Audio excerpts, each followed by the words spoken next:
그래서 결국에 미국이 금리를 올리면 어떻게 될까?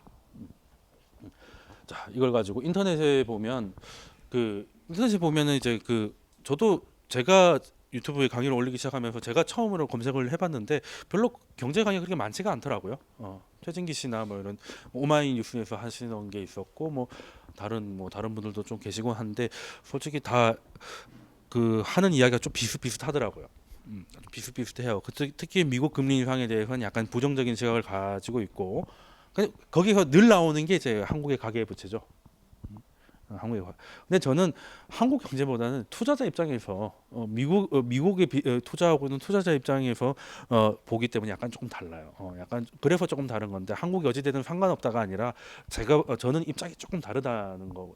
근데 그래서 거기서 늘 나오는 게 미국이 금리를 올리면 우리나라는 위험하다는 건데 그 근거가 뭐냐는 거죠. 그 근거. 그 근거가 뭐냐면 어, 먼저 말씀드렸지만 94년이에요. 그러니까 우리가 미국보다 강대국이 아니니까 이자 차이가 많이 이자를 주지 않으면 우리나라에서 돈을 빼가지고 미국으로 갈 것이다라고 하는 생각. 이걸 이제 어려운 말로 이자율 평가설. 그러니까 말 그대로 이자를 평가한다는 거예요. 쉽게 말씀드리면 우리은행에서 1년 예금 3%고 저기 듣도 보도 못한 저축은행 3.2%면 그냥 우리은행으로 간다는 얘기죠. 근데 한 6% 정도 주면 한번 생각해 보겠다는 거잖아요. 그렇게 되는 건데 이거는 또 함정이 조금 있습니다. 일단은 거기서 근거가 뭐냐면 94년의 기억이에요. 미국이 그때 갑자기 빠른 속도로 금리 올렸어. 그래서 주변 애들이 죽어나가기 시작합니다. 가장 근처에 있는 멕시코보다 날아가기 시작하고 그래서 데킬라 위기라는 말도 있었어요. 그러다 남미를 타고 태평양을 건너가지고 아시아에 왔고 그 아시아의 종점이 우리나라 IMF지 않습니까? 그래서 우리나라가 트라우마를 갖고 있는 건 어찌 보면 당연한 거예요. 어찌 보면 당연하고 근거가 없는 건 아닙니다. 아는 건 아닌데 과연 한번 앞으로를 모르겠으면 과거에서 한번 짚어보는 거죠.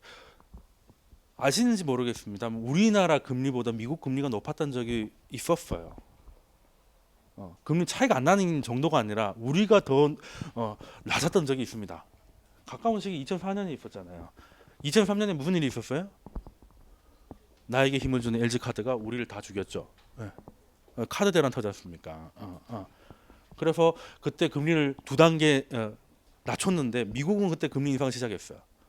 그래서 우리가 더 낮았어. 그러면 자본 유실이 일어났나? 아닙니다. 그때 코스피가 700을 찍고요. 2000까지 그냥 갔어요. 2000까지 그냥 갔습니다. 거의 따라가기 힘들 정도의 속도로 올라가 버렸어요. 쉬지 않고 올라갔습니다. 그리고 2007, 8년 그때 리먼 터지기 직전에 우리랑 거의 비슷했어요. 5.25% 정도. 거의 비슷합니다. 그때는 왜 그러다가 지금은 약간 차이가 그리고 그때는 뭐 요 정도 차이가 있어요. 한 이 정도 뭐 1% 채 안 되는 차이가 늘 있어 왔는데 지금은 우리나라 1.5죠. 우리나라 1.5예요. 미국은 빵이죠 뭐. 그러면은 제가 보기엔 차이가 꽤 많이 나는데 미국은 0에서 0.25 사이거든요. 딱 얼마다가 아니라 그러면은 몇 배입니까? 우리나라 금리가 몇 배예요, 심지어 5배 정도 되는 거죠. 그래서 그렇게 차이가 안 나는 것도 아니 물론 이때처럼은 아니지만 그리고 금리가 뒤집어져 가지고 우리한테 나빴던 적도 별로 없다는 거예요. 그러면은 그래서 여기서 말씀드리고 싶은 건 금리가 뒤집어지면 주가가 폭등한다 이것도 아니에요. 중요한 거는 금리대로 가지 않더라는 겁니다. 우리나라 환율이 자금은 그럼 뭐랑 움직이느냐? 자 그러면 이론대로 보면 자 미국하고 한국이 금리차가 떨어져요. 그러면 이게 우리 기준에서는 달러가 강하게 되는 거죠. 왜 원화의 매력이 떨어지잖아요. 달러가 강해지면 환율이 어떻게 됩니까? 달러가 강해지면 우리는 환율이 올라가야 되잖아요. 근데 보십시오. 금리가 떨어지고 있는데 이건 빨간색은 환율 같이 내려가잖아요. 이거 어떻게 설명할 거냐? 아니 뭐 수출도 수출이지만 이게 수출이 잘 되면 오히려 환율 그 정도로 수출이 잘 됐나요 그때가? 그 경상적인 걸 제외하더라도 지금 그냥 자본 이자율 평가설에 의해서 금리만 놓고 봤을 때는 지금 현실하고 이론은 반대로 간다는 거. 반대로 간다는 게 아니라 반대로 가왔다는 겁니다. 왜 이런 일이 생겼을까? 그리고 금리차가 벌어지면 또 반대의 현상이 또 일어나는 거예요.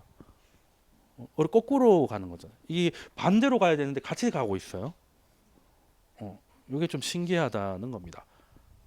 왜 그럴까? 그리고 그럼 우리나라 그 환율하고 같이 가는 건 없을까라고 봤더니 빅스 지수라고 있어요. 빅스 지수가 뭐냐면 이제 변동성 가지고 하는 건데 공포 지수예요. 사람들이 공포 질려 가지고 막 샀다 팔았다를 많이 하면 이게 높아져요. 쉽게 말해서 겁을 많이 먹으면 그래서 공포 지수라는 말을 쓰는데 얘가 높아질 때 같이 높아지더라는 겁니다. 환율이 높아진다는 그러니까 쉽게 말해서 우리나라 돈 가치가 떨어진다는 거죠. 자, 여기서 얻을 수 있는 거는 우리나라는 이자율 평가설이라는 건요. 한국 돈하고 미국 돈이 똑같다는 전제를 깔고 있는 거예요. 똑같은데 이자를 놓고 보는 거잖아요. 그러니까 미국 입장에서 어이없는 소리예요. 그러니까 근본이 틀린 아이가 이자율 1, 2% 가지고 계산을 한다는 건 어이없는 거예요. 종자가 틀린 거지. 어디 쌍놈이 이렇게 되는 거예요. 그래서 한국 원화는 정확히 말씀드리면 이머징 통화는 비교의 대상이 아니라 투기의 대상이에요. 투기의 대상. 그래서 투자를 좀 하거나 좀 해볼만 할 때는 이제 한국으로 돈이 들어오니까 오히려 환율이 내려가고, 그래가지고 위험해지고 가지고 다 던지고 나가면 오히려 환율이 올라가요. 그래서 금리대로 움직이지 않는다는 겁니다. 근데 이자율 평가설을 이런 식으로 치면 완전히 필요 없네라고 생각하지만 선진국끼리 맞아요. 양반들끼리는 잘 통해요. 독일, 영국, 뭐 유로존하고 미국, 뭐 호주하고 미국, 뭐 이런 이제 소위 양반들끼리는 잘 맞는데 우리 같이 상품들하고는 아예 그냥 개념이 다른 거예요. 아예 개념이 다른 겁니다. 그렇게 되는 건데 그러면 왜 우리는 이렇게 이런 꼴을 당하고 있느냐? 그리고 또 그 금융위기 때 그런 생각 안 해보셨어요? 우리도 금융위기 이전에 우리의 위기를 한번 겪어본 적이 있죠. IMF. 근데 IMF 때는 우리가 어떻게 했습니까? 금리 한 20% 올리고 다 자르고 난리도 아니었잖아요. 근데 미국이 터졌을 때는 오히려 더 돈잔치를 하고 있잖아요. 돈을 마구마구 될 때까지 찍고 있어요. 이게 뭔가 이거 잘못된 거 아닙니까? 같은 위기인데 왜 이렇게 처방이 다르냐는 거예요. 미국은 자기 나라니까 뭐 그렇게 하는 건가? 근데 그럴 수밖에 없는 상황이 조금 있어요. 왜? 우리나라는 소위 말하는 이머징은 투기의 대상이다 보니까 투기꾼들이 여기를 떠나지 않게 부여잡아야 된다는 거. 안 그러면 자본 유출이 일어나니까. 그러면 제일 먼저 항목이 위험하니까 나 그냥 철수할래 할 때 가장 쉽게 잡을 수 있는 방법이 뭐예요? 이자 더 드릴게요. 이자 더 드릴게요. 그래? 그럼 한번 있어 볼까? 이렇게 되는 거예요. 그리고 근데 너희들 그러다가 이자도 더 주다가 하다 보면 완전 망하는 거 아니야? 이렇게 하면 괜찮습니다. 다 잘라 버릴게요. 이렇게 말 잘 들을게요. 이렇게 되는 거예요. 그런 애들 있잖아요. 애들도 이제 보면 이제 엄마가 화가 나서 때리려고 하면 꼭 매를 버는 친구들이 있죠. 눈 똑바로 뜨고 내가 뭘 잘못했냐? 때리면 더 소리도 안 내고. 그리고 엄마가 오기도 전에 사라진 아이가 있어요. 그리고 한 대 맞으면 그 헐리우드 액션 하는 친구가 있어. 죽는다고 막 구르는 애들이 있어. 근데 결국에는 구르는 애들이 덜 맞아요. 그렇지 않습니까? 좀 오바를 좀 해야 돼. 그래 매를 좀 괜히 그 자존심에 해가지고 이렇게 가정 폭력을 부릴 필요가 없는 거예요. 우리도 마찬가지인 겁니다. 교육이 와가지고 했을 때는 그냥 말 잘 들어야 되는 거야. 근데 왜 우리는 그 꼴이 당했냐 하면 그렇구만 아저씨도 그 얘기를 했지만 이 국제 간의 그 무역 거래 이런 데서는 딜레마가 있습니다. 딜레마가 있는데 가장 가까운 곳에는 이제 예를 들어 뭐 결혼 시장의 딜레마인 거죠. 어떻게 비슷한 거야. 결혼 시장 딜레마는 뭐겠습니까? 배우자를 고를 때 가장 큰 딜레마. 다 가질 수 없다는 거잖아요. 그렇지 않습니까? 외모와 능력과 집안을 모두 가질 수 없다. 자, 외모가 좋으면 능력이 필요 없어요. 왜? 외모가 능력이니까. 그죠? 그리고 집안이 좋으면 능력이 필요 없죠. 집안이 능력이잖아요. 그리고 능력이 있으면 외모가 좋기가 좀 힘들어요. 왜냐하면 외모가 안 되니까 능력을 키운 거거든요. 서로 다 물고 있어요. 근데 보통 이제 능력 있는 사람 중에 외모가 좀 괜찮아 보이는 사람들이 있어요. 거의 사기꾼입니다. 왜냐하면요, 우리는 좋아 보이는 사람이 좋을 거라고 스스로 착각을 해요. 그래서 그냥 대부분 사짜죠. 대부분 사짜고. 무역 시장에도 이런 딜레마는 있습니다. 세 가지를 다 가질 수 없다 해서 합쳐서 트릴레마라고 해요. 그게 뭐냐면 환율 안정을 도모하고 독자적인 통화 정책을 쓰면서도 자본 이동이 자유로울 수는 없다는 겁니다. 그래서 제일 처음 그 하나가 되면 하나가 안 되는 걸 설명드리면 환율 안정 중에 최고봉은 뭡니까? 금본위제죠. 금본위제 때는 환율이 필요가 없어요. 왜? 금이 돈이니까. 그죠? 브루토노즈 체제 기억나실 겁니다. 그때 사시진 않으셨겠지만 그때는 뭐였어요? 금 1온스에 35달러잖아요. 환율이 필요가 없는 거죠. 어딜 가나 금 1온에 35달러예요. 그러면 환율은 완전 안정이죠. 환율 문제 때문에 우리나라 IMF도 외환위기라고 하잖아요. 외환위기. 그러면 그런 일은 없었겠죠. 그런데 그럼 이걸 쓰면 될 것 같네. 실제로 2008년에 금융위기 터졌을 때 근본이제 돌아가자는 사람들도 있었습니다. 근데 다 그냥 무시를 했죠. 말도 안 되는 소리라고. 왜겠습니까? 아니, 돈을 못 찍는 걸 떠나서 지구가 이렇게 다 환율이 똑같으면 예를 들어 뭐 중국에서 경기가 안 좋아가지고 돈을 찍어요. 돈을 찍으면 환율이 똑같기 때문에 바로 옆으로 가죠. 바로 옆으로 갑니다. 지금은 중국에서 돈을 찍으면 환율이 움직이잖아요. 그래서 완충이 되는데 그때는 한 곳에서 돈을 찍으면 옆으로 슉슉슉 가는 겁니다. 그럼 괜찮은 대로 돈이 몰려가겠죠. 나쁜 데서 돈을 찍은 돈이 거기에 있어야 되는데 안 찍어도 되는 동네로 몰린단 말이에요. 그럼 거기 가면 어떻게 되겠어요? 거긴 또 버블이 끼어서 난리가 나겠죠. 그래서 중앙은행이 돈을 땡기면 그 돈들이 돌아와야 되는 곳에 돈이 안 돌아오니까 같이 망하는 거예요. 그래서 대공황이 그런 식으로 터집니다. 그냥 전 지구를 돌아다니면서 다 터지는 거예요. 그래서 근본이는 그냥 다 포기하는 거예요. 이거는 답이 아니다. 그러면 독자적으로 알아서 해가지고 이제 환율이 탄생한 거예요. 그러니까 힘든 나라는 돈을 찍을 수도 있고 그 버블이 심한 나라는 돈을 거둘 수도 있는. 그래서 그게 됐는데 문제는 그렇게 되니까 환율이 많이 빨리빨리 움직여요.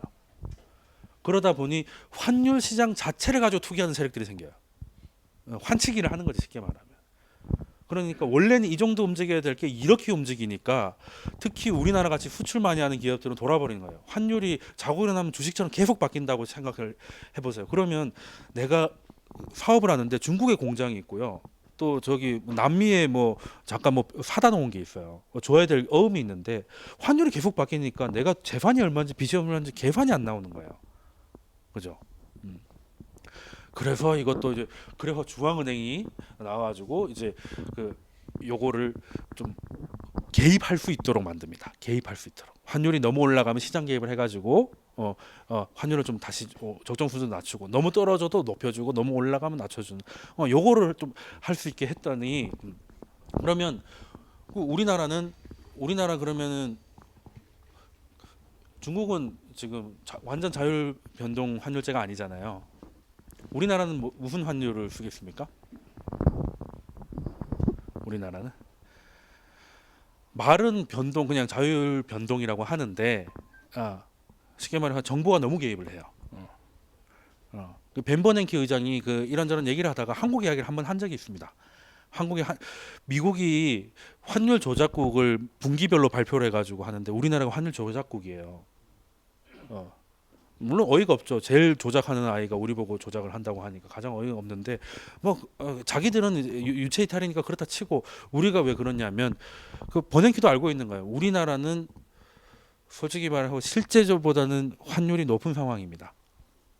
그러니까 정부가 적극적으로 개입해가지고 환율을 실제보다 높게 그러니까 원화를 절하시켜 놓은 거죠. 이렇게 되면 뭐가 당연히 대기업이 좋죠. 그렇지 않습니까? 그러면 우리는 힘들죠. 기름값 비싸고 다 우리 땅에서 나는 게 거의 없잖아요. 그러면 그래서 보냉키도 그런 얘기를 해요. 그냥 완전히 자유를 풀어주면 환율은 내려간다. 한국의 환율은 내려갈 것이고, 그래서 당장 수출 경쟁력은 좀 떨어질 수 있으나 내수가 살아날 것이다. 그렇게 하는 게 좋을 것 같다는 말을 한 적이 있습니다. 어, 그래서 지금 그래서 우리나라가 뭐 수출로 먹고 산다. 뭐 물론 58%가 수출이니까 그럴 수 있습니다만 너무 이제는 그렇게 안 해도 되는데 이제는 수출 대기업이 할 수 있는 게 한계가 왔거든요. 그럼 이제 이 안에서 해결을 해야 되는 우리도 소비 주도의 내수 시장을 가져야 되는데 그러기에는 환율이 너무 힘든 과정이에요.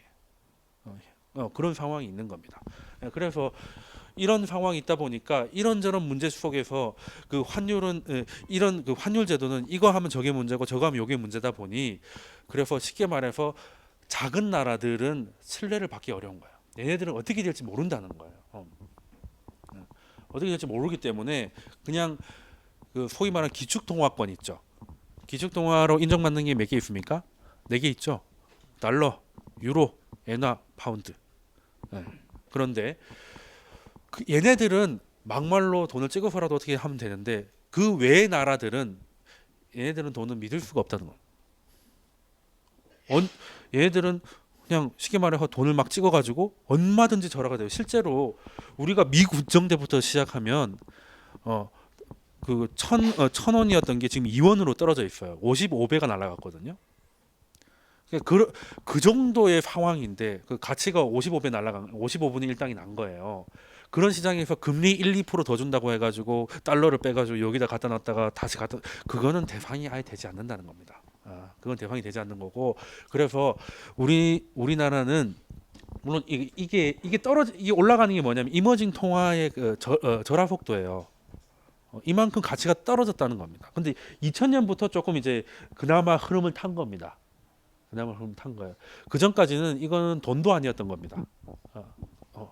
그냥 말 그대로 잠깐 한국에 뭘 투자를 해야 될 때 잠깐 바꾸는 뭐 그런 수준이었다는 거죠. 그래서 그런 식으로 금리를 갖다 놓고 비교하는 건 순진하다. 오히려 우리를 너무 높게 평가하는 거 아닌가 하는 생각을 좀 하고 있고요.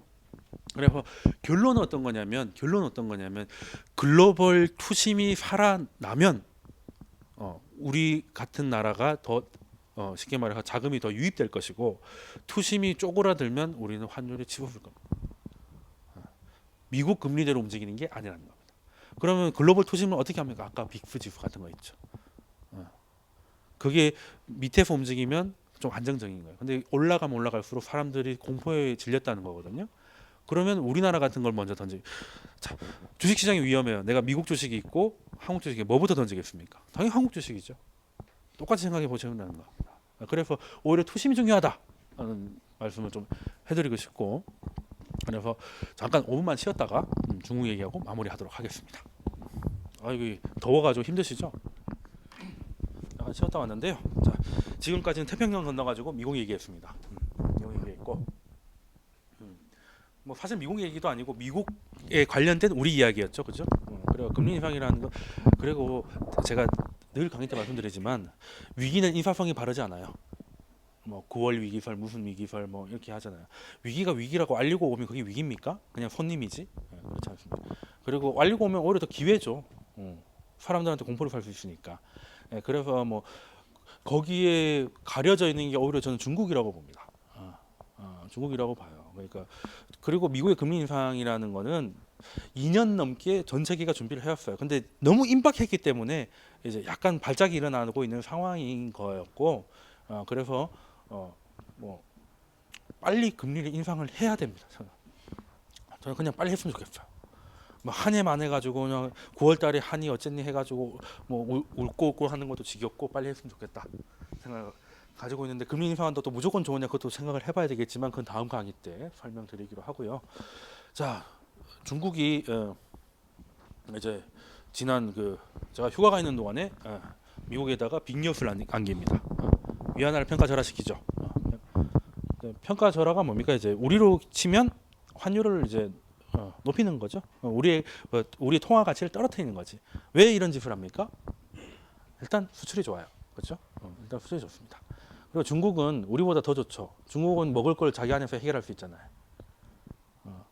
물론 에너지는 많이 사옵니다. 에너지는 많이 사요. 그리고 중국이 지금 뭐 물론 제가 살아 있는 동안에는 미국을 넘어설 수 없는, 일단 중국이 미국을 넘어서려면 일단은 다른 게 문제가 아니라 기주 통화가 돼야 돼요.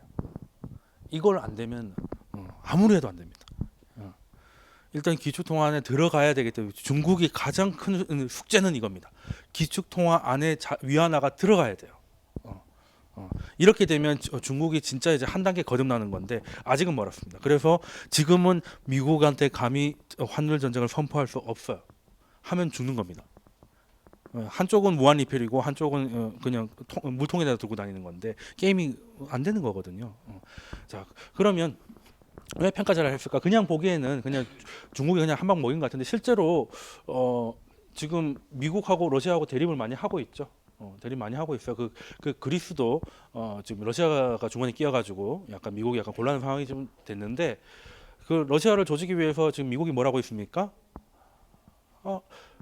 지금 기름값 한 40달러 밑으로 뭐 내려가고 리먼 이후로 그래서 지금 뭐 대체 에너지들이 다 그냥 필요 없게 돼 버렸잖아. 다 필요 없게 돼 버렸어요. 그런데 우리는 왜 기름값은 그대로던데요? 그러니까 환율이 올라갔잖아. 어이없습니다. 이래나 저래나 우리는 안 되는구나. 이런 생각을 좀 해보는데, 아무튼 왜 그렇게 하겠습니까? 그리고 카자흐스탄이라고 해요. 스탄하면 다 러시아 옆에 붙어 있는 그쪽 그 산골짜기 애들 있잖아요. 거기서 원래 페그제였어요. 거기가 1달러에 뭐 이렇게 연결돼 있는 거. 그걸 포기합니다. 왜? 기름값이 너무 떨어지는데 달러는 이머징 통화 비해 강세잖아요. 그러니까 견딜 수가 없어가지고 포기를 한 날 환율이 30% 올라갑니다. 환율이 30 하루에 30% 올라간다고 생각해 보십시오. 지금 한 1,200원 가까이 돼 있는데 거기에 뭐 갑자기 1,600원, 2,000원 막 이렇게 되는 거죠. 나라 망하는 겁니다. 나라 망하는 건데 아무튼 이런저런 항복하는 애들이 많이 나오고 있는 와중에 미국이 그 러시아를 압박하기 위해서 유가를 떨어뜨려 놨는데 이게 빨리 항복을 안 해요. 러시아가 항복을 해 끝이 나는데 미국 입장에서도 이게 보통 일이 아니거든요. 이게 지금 원가 밑으로 파는 거예요. 이게 8,800 손해인데 이게 지금 1년이 다 돼갑니다. 이렇게까지 오래 버틸지 몰랐는데 여기 또 중국이 회방 아닌 회방을 놔요. 중국이 러시아한테 가가지고 천연가스를 이제 계약을 하는 거죠. 어마무시한 계약을 합니다. 400조 원어치 계약했어요. 미국은 자다 벌떡이네. 저 짜장면 때문에 돌아버리겠네. 그 470 빌리언 달러치를 했어요. 아니 그 470 빌리언은 그 러시아가 1년에 수출하는 게 470 빌리언인데 이번에 계약한 게 400 빌리언이라니까요. 뭐 이제 1년 연봉 다 번 거예요. 이제 푸틴은 1년 더 놀아도 돼. 근데 중국이 지금 그 이후로 전화를 잘 안 받는다는 말이 좀 있는데 그 이후로 중국 자기들이 힘들어지니까 하기로 해놓고 좀 약간 빼곤이 있다고는 하는데 아무튼 그게 엄청난 구원투수가 되는 거죠. 1년치 수출치를 다 그냥 한 집에서 해가겠다니. 그러니까 그런 상황 계속 이어지다 보니 기름값 더 떨어지. 그리고 달러가 강해지니까요. 또 더 약해지는 것이고. 뭐 이런 상황이 돼 있어가지고 마치 지금 중국이 환율 전쟁을 한 것처럼 보이나 엄밀히 말하면 그건 아닌 것 같다.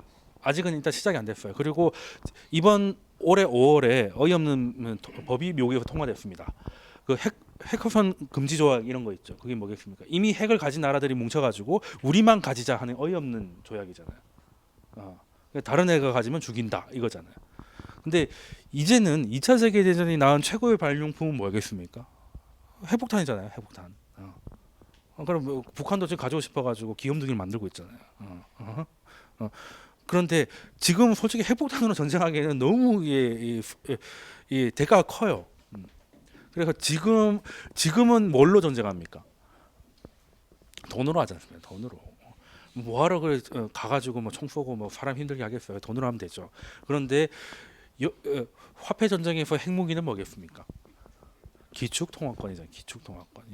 얘는 남자분들 스타크 하는데 한쪽은 유한 맵이고 한쪽은 무한 맵이야. 게임 끝난 거죠. 한쪽에 무한정으로 계속 미네랄이 오는데 어떻게 초반에 그냥 쓸지 않으면은 그냥 시간이 가면 갈수록 지는 거예요. 자, 그러면 중국은 아직 그게 아니라고 했지 않습니까? 그래서 근데 기축 통화를 누가 인정을 해주느냐는 거죠. 그렇죠? 그러니까 기축통화 하는데 그건 누가 정하는 거냐? 이제 보통 나라가 망하면 나라가 망해서 119를 부르면 누가 옵니까? IMF가 오잖아요. 그래서 피가 없으니까 피를 수혈하잖아요. 그 IMF는 돈을 많이 갖고 있어야겠죠. 언제 어떤 나라가 망할지 모르잖아요. 필요한 만큼 다 줘야 되잖아. 나중에 받을지언정. 그러면 IMF는 돈을 기축통화, 그러니까 무한정 찍어낼 수 있는 나라의 돈을 가지고 돈을 갖고 있겠죠. 이걸 보고 특별 일순권이라고 합니다. FDR이라고 하는데 여기에 포함된 게 달러, 유로와 엔화, 파운드예요. 여기에 있으면 IMF가 뭐 엔화가 필요하면 일본한테 말해가지고 계속 무한정 찍어서 받아서 줍니다. 그러니까 기축통화로 인정받는 거예요. 그러니까 중국은 여기에 들어가고 싶은 거예요. 근데 중국 하면 일단은 믿을 수가 없죠. 그렇지 않습니까? 2008년 그 북경 올림픽 할 때 인터넷에 돌아다니는 게 중국 올림픽에서나 가능한 일 뭐가 돌아 1번이 뭔지 아십니까? 금메달이 가짜다. 뭐 이런 거죠. 그래 한번 깨물어 봐야 된다. 중국 이미지가 좀 그렇지 않습니까? 솔직히 말하면. 그러면 금융은 더 하잖아요. 지금 정부가 좌지우지 하는데 어떻게 그걸 기축통화를 하겠습니까? 그러면 그냥 지구에 있는 기축통화를 중국한테 다 주는 꼴이 되지 않습니까? 미국이 정신 나가지 않았으면 그렇지 않겠죠. 그래서 IMF에 거기 들어오려면 기준이 있어요. 기준이 있는데 이게 지금 원래 신청을 했다가 튕깁니다. 절 끼워주셔야 했는데 IMF가 안 돼. 이렇게 이유가 뭐냐면 위안화가 그 대표적인 이머징 통화인데 지금 미국이 금리 인상을 앞두고 있다 보니까 위안화 그 이머징 통화들이 급 움츠려 가지고 위안화가 오히려 약간 강세가 돼요. 상대적으로 위안화도 떨어지지만 다른 것들이 더 빨리 떨어지기 때문에 그래서 이게 또 그 안에 홍콩하고 중국 본토하고의 그 같은 위안화인데 환율이 달라버리게 되는 거예요. 이런 일이 예전에도 있었습니다. 예전에 우리나라가 IMF를 맞이하게 된 계기 중에 하나인데 그 유로존이 나오기 전에 그 완전히 돈을 통일하기 전에 이제 금리를 통일했어요. 금리를 통일해가지고 다 손을 잡고 영국, 독일부터 해가지고 쭉 해가지고 금리를 한쪽이 올리면 다 같이 올리고 한쪽이 내리면 다 같이 내려가지고 금리 패거제를 합니다. 그렇게 했는데 그때 독일이 뭐 유럽은 독일이 갑이잖아요.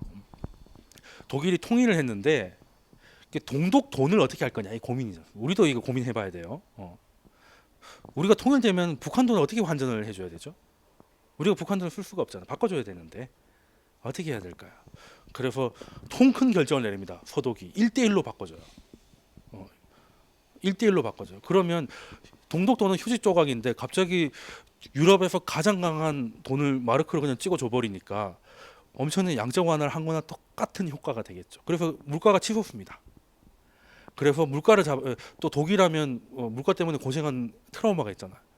그래서 10번을 올려요. 그냥. 그래서 금리를 잡는 데 성공합니다. 근데 독일은 괜찮았어. 근데 영국이나 다른 애들은 홍알홍알 하고 있는데 금리가 따라 올라간 거야. 그러니까 체력도 안 되는데 끌려간 거지. 그러니까 거의 실신 직전까지 간 거예요, 영국이. 그러다 보니 홍콩 당시 영국령이었죠. 홍콩의 파운드하고 영국 런던의 파운드가 차이가 나기 시작하는 거예요. 본토의 돈이 씨가 마르니까. 그래서 이 차이를 조지 소로스가 가서 때린 거예요. 그래서 영국이 그냥 지지를 치죠. 쉽게 말해 포기합니다. 항복을 선언합니다. 그래서 거기서 탈퇴해 버려요. 그래서 영국 유로존 아니잖아요. 그 한 명 때문에 그렇습니다. 그 한 명 때문에. 네. 그 대단한 양반이에요. 또 예전에 또 일본도 한번 크게 당한 적이 있습니다. 일본도 크게 당한 적이 있는데 그것도 기회에 말씀드리기로 하고 뭐 그런 일이 있다 보니 지금 중국도 뭐 소로스 때문은 아니지만 비슷한 갭이 발생한 거예요. 그래서 IMF에서 아니 너희는 같은 돈이 왜 환율이 두 개야? 너희 같은 돈은 기축통화를 할 수 없어 이렇게 튕겨버린 거야. 그러니까 중국 입장에서 열받죠. 그리고 어떻게든 하긴 해야 되니까 개선을 좀 하는 겁니다. 지금 본토가 홍콩에 맞추려고 절하시킨 거예요. 본토가 홍콩을 맞추려고. 그러다 보니 일단 두 가지 문제. 첫 번째 문제는 일단 당장은 가입하기 힘들어집니다. 왜? 환율 조작한다 이렇게 찍힌잖아요. 그런데 심사를 내년에 하기로 했거든요. 그럼 지금 심사 다 돼서 하는 것보다 지금 하는 게 맞다고 본 거예요. 지금 빨리 해놓고 그때 튕겼던 그거를 좀 해두면 들어갈 수 있지 않을까 생각을 하는 거죠. 물론 뭐 수출이 안 돼서 뭐 하는 것도 있겠습니다만 중국은 지금 수출이 안 된 건 2012년부터 안 되고 있어요. 그런데 갑자기 이렇게 하는 이유는 아마 그 FDR 때문일 것이다. 이제 FDR 구성이에요. 여기 달러, 유로, 그리고 파운드, 엔화입니다. 이렇게 구성돼 있어요. 뭐 이거 보면 다 그 서양이 다 지배하고 있다고 보면 되죠. 지금 뭐 엔화는 그냥 뭐 근데 우리 이 한 줄이라도 우리나라 원화가 들어가면 한 줄이라도 들어가면 우리나라는 새로운 나라로 거듭날 수 있어요. 한 줄만 들어갈 수 있다면. 줄 하나만 글 써도 지금 위안화가 들어와봐야 뭐 이 정도 되겠어요? 안 돼요. 어떻게 들어갔다는 게 중요한 거지. 그러려고 지금 저 대륙이 난리를 치는 거 아니겠습니까? 그렇게 해가지고 3일 만에 뭐 온필 만에 5일 일주일 만에 자국 통화를 5% 절하하는 놀라운 일을 벌인 겁니다. 그 덕택에 우리만 죽어났죠. 우리만 죽어난 겁니다. 그래서 근데 뭐 이거는 그래서 제가 보기에는 잘 됐다. 당장은 힘들어도. 뭐 크게 문제될 건 없다. 그리고 너무 하진 않을 것이다. 지금도 많이 했는데 더 계속 추세적으로 이렇게 할 수는 없다는 거예요. 네, 이걸 감안해야 되기 때문에. 그러면 중국 경제는 어떻게 될 것인가? 저는 한국 경제는 그냥 중국 경제 보면 돼요. 우리가 지금 그 IMF 때 하고 금융위기 때를 어떻게 벗어났습니까? 중국이 그때 뭔가를 할 때 우리가 가서 차도 팔고 굴삭기 팔고 별의별 거 다 했지 않습니까? 중국 때문에 여기까지 온 거예요. 우리는 중국을 무시하지만. 그러면 중국이 바뀌면 우리의 삶도 바뀌든지 혹은 대기업의 구조도 바뀌겠죠. 그죠? 그러면 중국은 어떻게 봐야 되냐면 중국은 일단 2012년부터 얘기가 복잡해지기 시작합니다. 그때 2010년, 2011년 이때 무슨 일이 터져요? 유로존 재정 위기가 터지잖아요. 중국도 수출로 먹고 사는 나라입니다. 중국의 내수가 어디 있습니까? 내수가 좋은 나라의 특징이 있어요. 물건이 쌉니다. 물건이. 인건비는 비싼데 물건이 싸요. 미국의 인건비 되게 비싸죠. 근데 물건 되게 싸요. 해외 직구해 보십시오. 그 치과 의사인 동생이 있는데 이게 입안 들여다보는 게 있어요. 그게 한국에 92만 원이거든요. 이 조그만 게. 아마존에 갔더니 32불이래요. 예, 차 비즈니스 타고 갔다 와도 되겠다는 생각을 그런 것도 좀 있고. 이거는 뭐 솔직히 뭐 그냥 폭리죠. 말 그대로 폭리인데. 예. 근데 하다못해 그런 말이 있습니다. 미국에 가면 데저트 아울렛 있죠. 사막에 막 이렇게 아울렛들 있지 않습니까? 거기 그 클리어런스 가면 거의 뭐 사이즈만 맞으면 그냥 사와도 뭐 그냥 걸레로 써도 그 값이다 뭐 이런 말을 하지 않습니까? 예. 정말 싼데 거기 가면 리바이스 매장 가면 다 아시아 사람밖에 없어요. 외국인이 있으면 점원들이에요. 예. 왜 우리나라 폴로 기억하실 겁니다. 폴로 카라티 한때 18만 원 했잖아요. 데저트 아울렛 가면 40불이면 사요. 그러니까 그걸 많이 사가지고 들고 와서 팔아도 비행기 값을 벌 수 있는 놀라운 일이 벌어지는 거예요. 이게 왜 그런 거겠습니까? 미국은 중산층이 더 두텁잖아요. 그래서 조금씩 남기고 많이 팔 수 있죠. 근데 중국은 중산층이 없어요. 인구는 많은데 중산층이 없어요. 절대 부자와 절대 거지가 있을 뿐이에요. 어중간 사람들은 외국인들이에요. 그러니까 리바이스 바지를 입을 정도면 중국의 한 부자니까 그 사람들한테 돈을 마진을 많이 남겨야 되는 거예요. 우리는 폭리 때문에 그랬다고 봐야 되고.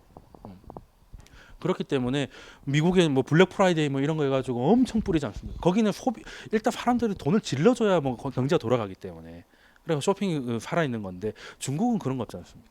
중국은 쇼핑을 나가서 하잖아요. 자국에 파는 거 봤어요? 다 뭐 프랑스 샤넬 매장 가면 다 중국 사람들이 중국 관광객이 내렸다가 가면 살 게 없다잖아요.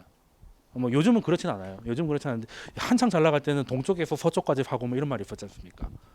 근데 지금은 왜 중국이 평가절하했을 때 에르메스하고 그 샤넬 주가가 폭락했습니다.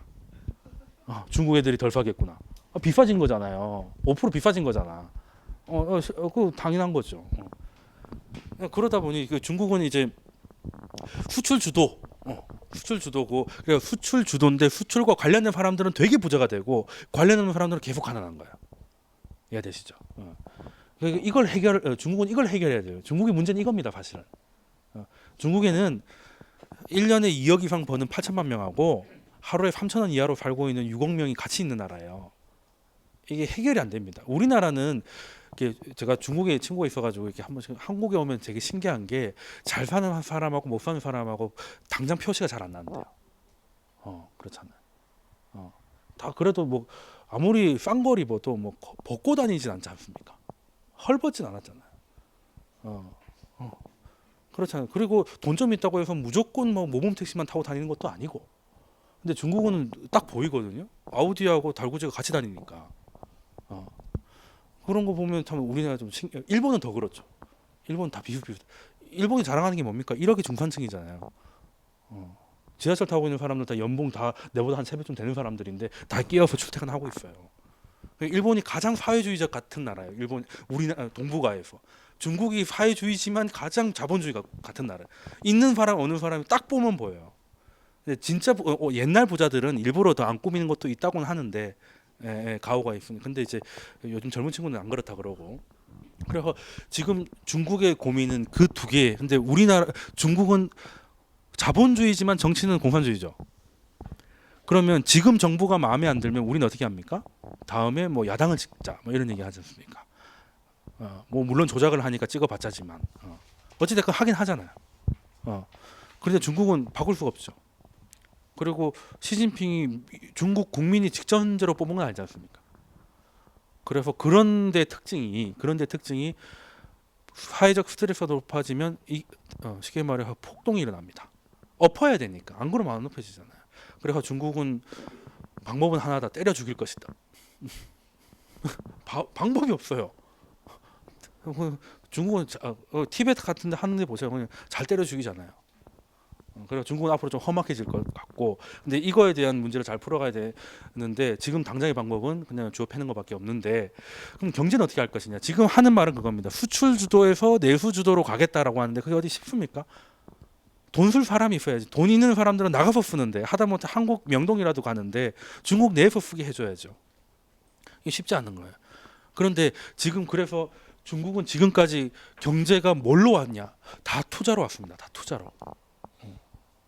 투자 SOC 같은 거죠. 우리도 예전에 그랬죠. 경부고속도로 하고 뭐 이것저것 뭐 서울 외곽고속도로 깔고 뭐 이렇게 저렇게 하면서 그것 때문에 경제가 커진 게 있다 보니 우리도 내후주도는 아니지 않습니까? 네. 네, 다음에 뵙겠습니다. 네. 그래서 중국은 우리보다 더 심각한 상황인 거죠. 네. 그래서 그래서 이걸 어떻게 해결할 것이냐? 이게 문제인데 어떻게 해결할 것인지 저도 알 수는 없죠. 중국이 잘하길 바라는 거예요. 중국이 잘할 수밖에. 그래서 지금 중국도 나름대로 애를 많이 쓰는 게 우리나라가 중국에서 하고 있던 걸 자기들이 하려고 많이 합니다. 특히 자동차 같은 거 있죠. 지금 현대기아차가 올해 들어서 그 중국에 진출한 이후로 가장 안 팔렸다고 그래요. 그럴 수밖에 없는 게 일본 차가 더 싸고 그리고 정말 돈 없는 사람들은 중국 차들이 올라오고 있고 이러니까 현대차의 위치가 애매해졌어요. 애매해졌습니다. 약간 그런 것도 좀 있고, 그래서 지금은 다음 경제 위기의 발상지는 말할 것도 없이 중국이다. 근데 그게 언제 될 것이냐? 그러면 일단은 중국도 2012년 좀 수출이 둔화되니까 어떻게 하냐면 그거를 때우기 위해서 투자를 계속합니다.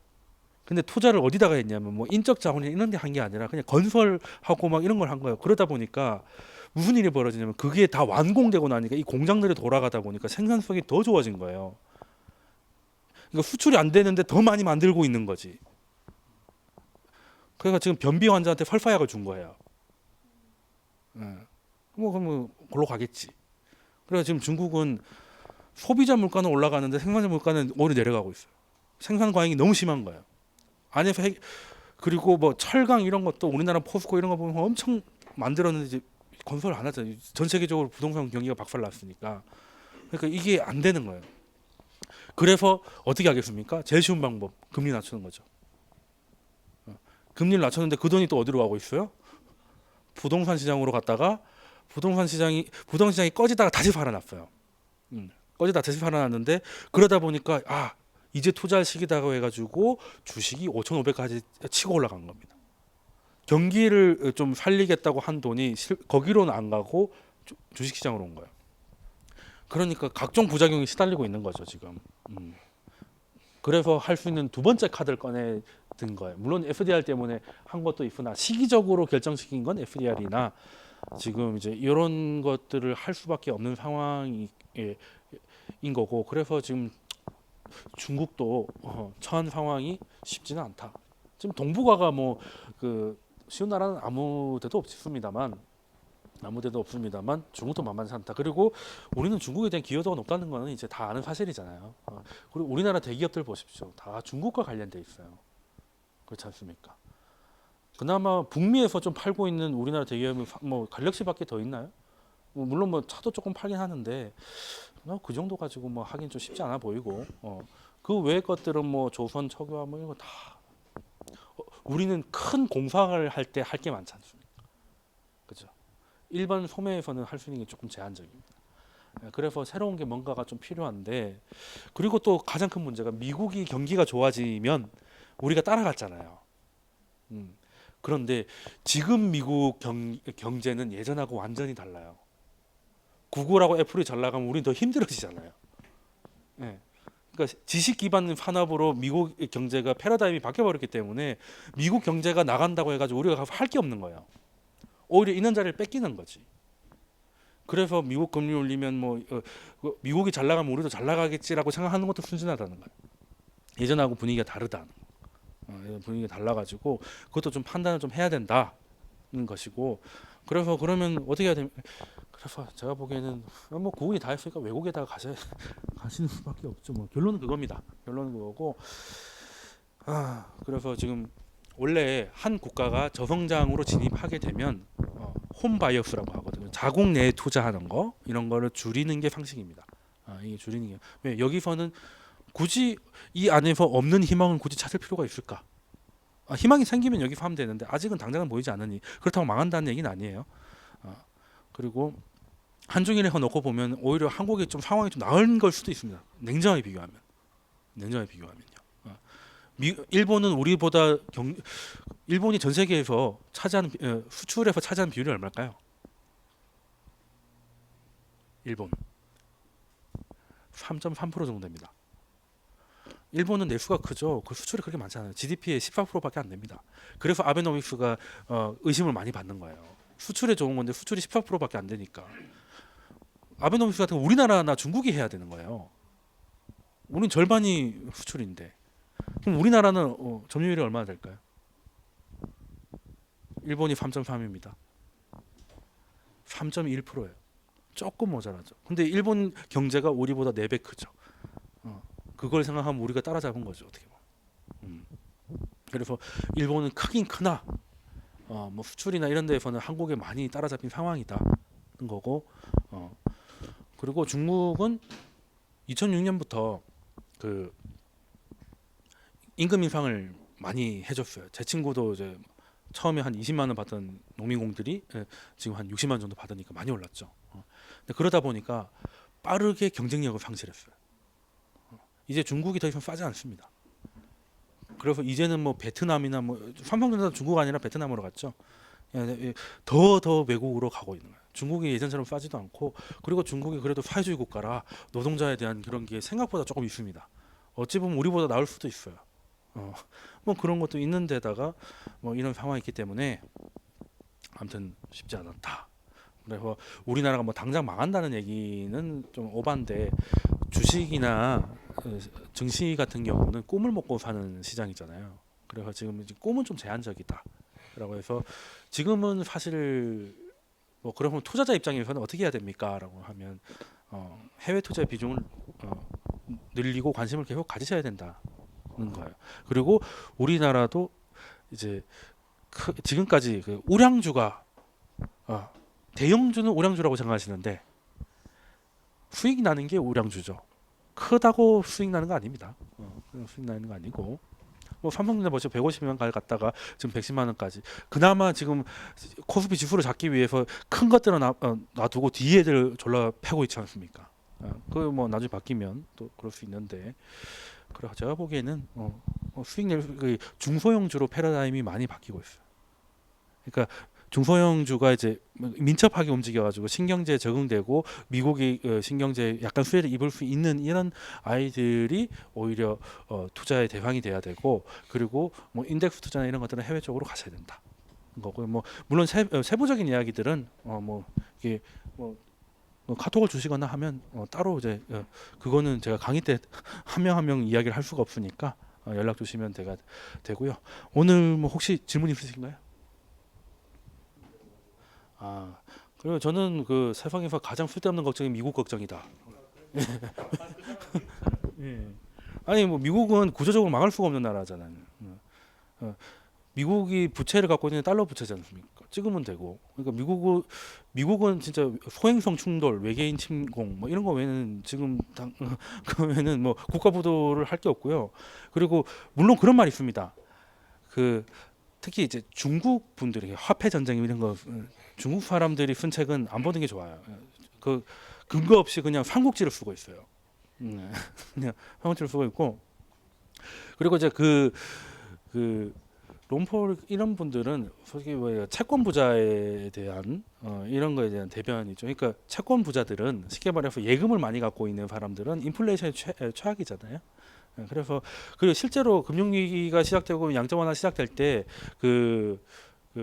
폴 크루그만하고 리얼 퍼거슨하고 공개 논쟁을 합니다. 퍼거슨은 이제 영국 사람이잖아요. 그래서 이런 식으로 무한정으로 빚을 늘려가면 언젠가는 망하게 돼 있다. 그러니까 소위 말해서 밑에 돌 빼서 위에 놓는 거다. 이거는 답이 없고 오히려 부작용으로 인플레이션만 나와가지고 아무것도 안 될 거라고 하는 게 이제 니얼 퍼거슨의 이야기고 당시에는 그게 더 상식적으로 받아들일 수 있었죠. 그리고 크로그먼은 그게 아니다라는 거죠. 그러니까 저도 크로그먼 편이었는데 어떤 생각을 갖고 있냐면 금융 위기는 지나갑니다. 이 모든 건 대공황도 그랬고 우리는 인터스텔라였죠. 늘 해결책을 찾아왔어요. 근데 문제는 해결책을 찾는 기간 동안 미국 보건소에 가면 유명한 말이 있죠. 감기 걸렸을 때 약을 먹으면 보름 만에 낫고 약을 안 먹으면 14일 만에 낫는다. 이게 무슨 말이겠어요? 감기약은 대증이죠. 대증. 원인 치료가 아닌 거예요. 그래서 금융위기가 와가지고 쉽게 말해서 감기에 걸려서 지나면 우리 몸이 회복을 하는데 보름 동안 낑낑대고 일을 못하지 게 더 위험하다는 거죠. 그래서 해열제와 진통제를 먹고 일상생활을 하다 보면 돌아오니까 굳이 타이레놀이 있는데 왜 안 먹고 버티고 있느냐는 게 저의 생각이기도 했고 크로그먼의 이야기이기도 했습니다. 물론 그런 건 있죠. 이걸 너무 많이 먹으면 나중에 약발이 안 들을 수도 있겠지. 괜찮습니다. 왜냐하면 타이레놀보다 더 센 게 더 남아있다고 저는 생각하기 때문에 양적 완화 끝이 아닐 것이다. 늘 해결책을 찾습니다. 근데 그 해결책에 소외되는 사람 이런 사람들이 불쌍할 뿐이죠. 지금은 개도국들이 피해를 보지 않습니까? 예전엔 기축통화 없다는 게 이렇게까지 서러운 적이 없었어요. 근데 지금 없다는 이유만으로 아무것도 못 하게 되지 않습니까? 네. 뭐 그러다 보니 거기서 이제 그거에 대한 대비를 해야지. 뭐 제가 보기에는 미국 경제 저는 중국을 더 걱정하고 있습니다. 중국을 더 걱정하고 있고 중국은 아직 완전 미국 같은 시스템도 아니고 그런데 뭐 그렇다고 너무 이렇게 하면 친미주의자니까 친미가 아니고 사실 놓고 보면 미국의 문제가 많으면 어디 대안은 있느냐는 거예요. 제 말은. 그러니까 달러를 믿을 수가 없다. 종이밖에 없는 거고 찍어내는 건데 그러면은 어느 거를 쓸 거냐. 근본위로 가는 건 말이 안 된다는 걸 말씀드렸잖아요. 실제 유타주에서 한 번 한 적이 있습니다. 유타 달러를 만들고 US 달러 같이 썼어요. 유타 달러는 딱 찍어놓고 더 이상 찍지 않았거든요. 그럼 어떤 일이 일어났겠습니까? 아무도 유타 달러를 쓰지 않죠. 이거는 가치가 안 떨어지니까 쟁여두고 달러만 쓰면 되잖아요. 이게 그 유명한 악화는 양화를 구축한다. 이게 그리스 때 나온 얘기거든요. 금화가 있으니까 금이 부족하니까 금화하고 똑같은 가치의 그 구리 동전을 만들었어요. 아무도 금화를 쓰지 않죠. 그래서 악화가 양화를 구축하는. 그래서 이건 대안이 없어요. 대안이 있었을 것 같으면 미국이 금태환 포기하고 71년 리후 좋고 했을 때 그때 바꿨어야지. 대안이 없지 않습니까? 그럼 유로화를 쓸 겁니까? 근데 유로화는 근본적으로 뭐가 더 취약했으면 더 취약했지. 달러는 한 나라의 돈이니까 민첩하게 움직일 수라도 있죠. 그럼 엔화는 어떻게 하면 같이 다 늙어갈 겁니까? 그것도 아니고. 영국은 또 옛날 얘기 해야 되잖아요. 뭐 해가 지지 않는, 지금 해가 안 뜨는 나라지만 아무튼 뭐 그럼 대안이 없어요. 그 뭐 비트코인 이거 말도 안 해요. 그 뭐 거래소는 해킹 당하고 이런 건 장난감이지. 대안이 없다는 거예요. 그래서 지금 그 새로운 질서가 바뀌었는데 그 현재까지는 미국이 주도하고 있고요. 중국은 거기에 예전에 일본처럼 바보같이 끌려지 않기 위해서 이제 발버둥을 좀 치는 것 같고, 그 중에 가장 해야 될 것 중에 하나는 FDR 편입이다. 그렇게 되고, 그리고 중국에 대한 것들은 필요 이상으로 과장돼 있다고 저는 조금 봐요. 중국 가능성은 79년에 그때 개혁 개방했을 때부터 이야기 나왔는데 아직도 가능성 얘기하잖아요. 제가 79년에 태어났어요.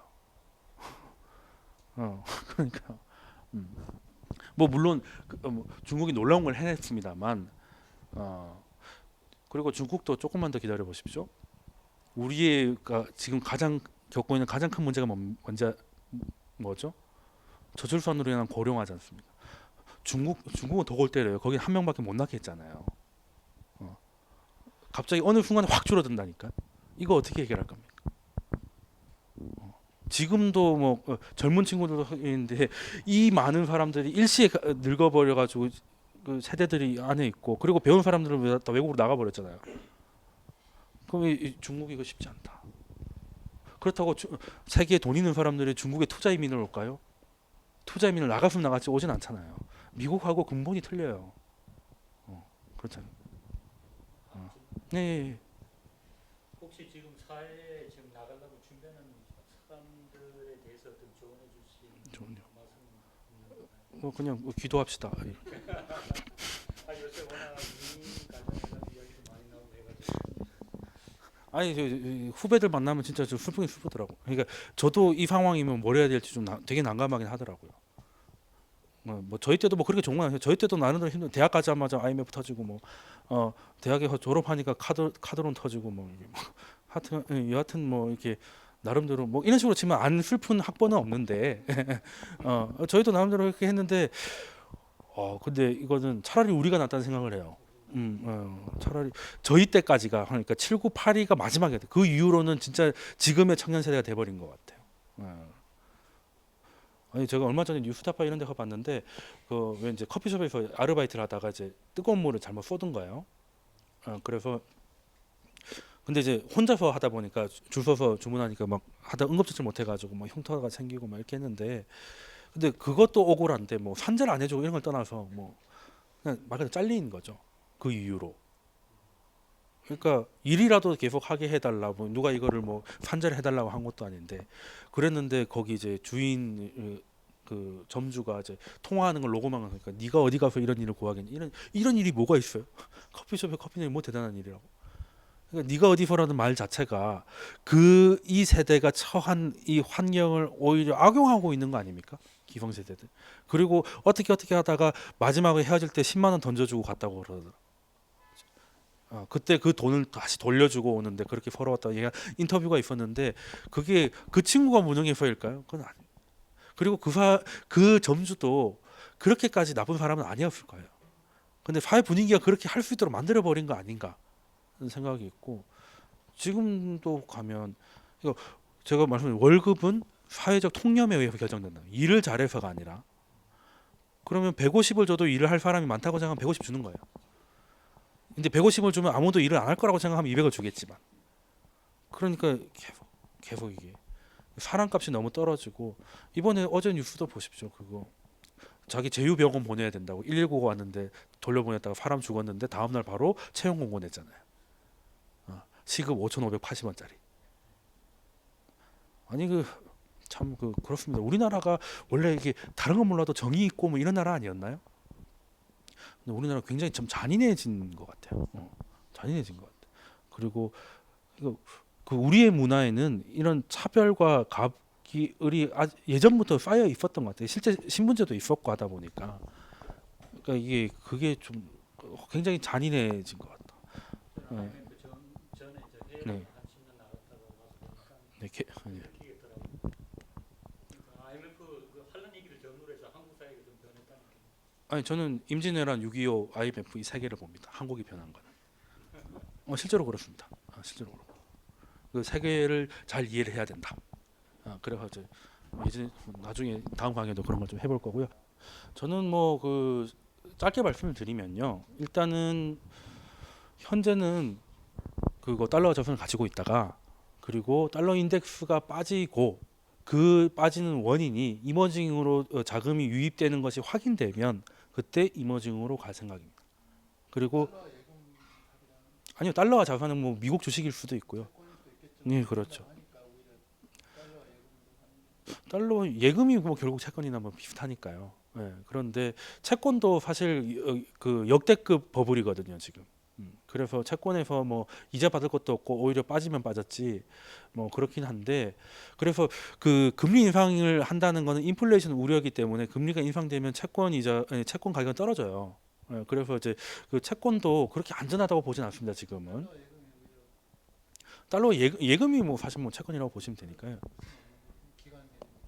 네, 뭐 그렇긴 하지만 아니 뭐 채권도 그 예금처럼 거래하면 되죠. MMF나 뭐 이런 채권을 이용하면 되니까요. 근데 지금은 어찌 됐건 지금 9월이 됐건 12월이 됐건 일단은 지금 어떻게 될지는 아무도 모르겠습니다만 저는 그냥 그 달러 인덱스하고 자금 추이를 보고 대응하는 수밖에 없다는 거예요. 근데 그걸 지금은 알 수가 없는데 만약에 달러 인덱스가 고점을 찍고 약간지 달러 초강세에서 강세로 내려와 있는데 이게 약간 약해지고 그 자금이 이머징으로 나오는 게 확인되면 이머징 비중도 늘릴 생각을 하고 있고요. 그중에 그 이머징에는 한국도 포함돼 있습니다.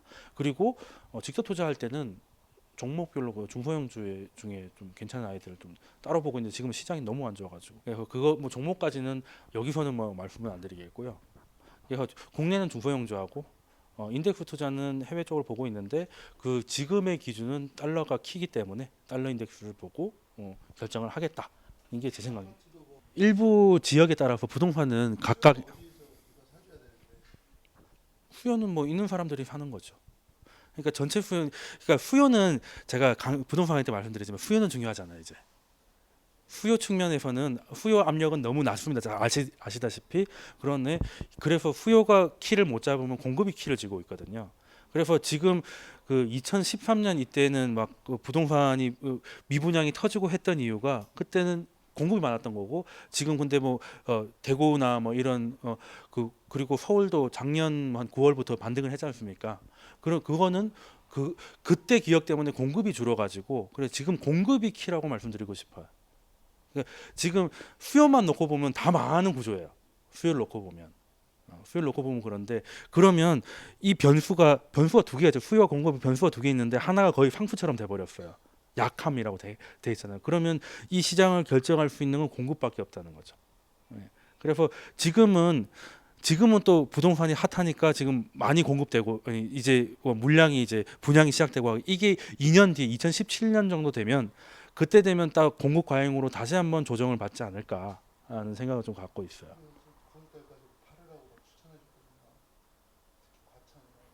아니 뭐 혹시 부동산 쪽에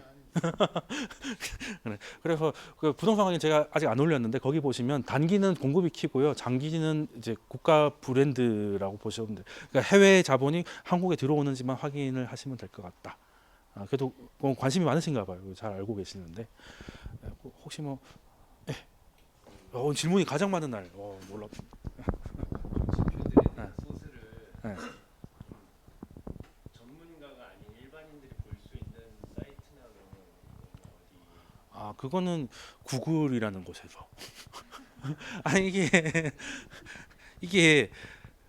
이게 뭐 크게 뭐 대외비 뭐 군사기밀 이런 게 아니라 검색하면은 뭐 기사를 통해서라든지 그 신문 기사들도 왜 이걸 인용해서 하는 거고 여기 보면 다 구글이나 신문 기사에서 따온 것들 그리고 증권가 리포트 뭐 이런 것들에서 하는 건데 문제는 뭐라고 검색해야 될지 모른다는 거. 기왕이면 해외 차트 그러니까 해외도 스톡닷컴이나 뭐 이렇게 인베스팅닷컴 이런데 굉장히 깔끔하게 잘 돼 있습니다. 그래서 영어 사이트라고 너무 겁내지 마시고 어차피 숫자지 않습니까? 그래서 그 찾아보시면 하다못해 연준에 가면 놀라운 자료들이 많아요. 그냥 연준에 가면 됩니다. 하다못해 한국은행도 100대 경제지표 나오거든요. 매일 발표돼요.